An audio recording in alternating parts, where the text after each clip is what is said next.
So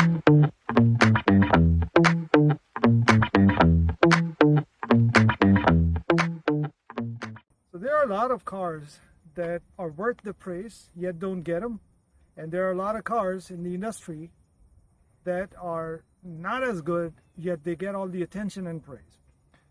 I don't know where does Land Rover, Range Rover stand, because they do have a connection with the consumer, and I'm one of the fanboys of that brand as well. JLR in general, but Land Rover and Range Rover specifically. But lately, in the past 10 years, they've gained a lot of popularity, great products, unbelievably refined in some cases, and unbelievably underwhelming in other cases. But regardless, when you drive a Land Rover, Range Rover product, it does bring a unique feeling that is indescribable. So such is the case with the new Range Rover Sport and the larger one. They are just simply beautiful, look like nothing else on the road. So now that I've spent a few days with this Range Rover Sport right here, a beautiful vehicle, especially from the back, I really love it. I mean, just the smooth lines and everything just exudes luxury. And initially, I actually did one review of that already, which I haven't uploaded, and I was really ticked off with the little annoyances that this car had. But as I kept it, first of all, the feeling itself, it does feel special.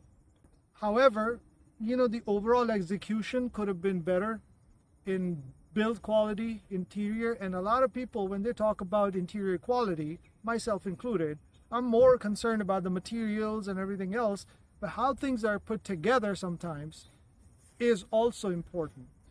The engine performance is absolutely fantastic. This is 400 horsepower, 6-cylinder mild hybrid turbocharged version.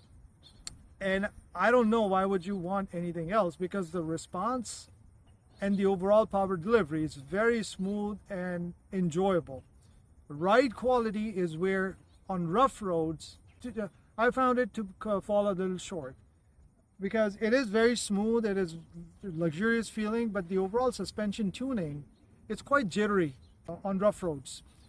So besides that, the interior itself, the styling and everything else, I'll put the clips that I had, and I also put some of the annoyances where I was not very happy. So hopefully that'll help.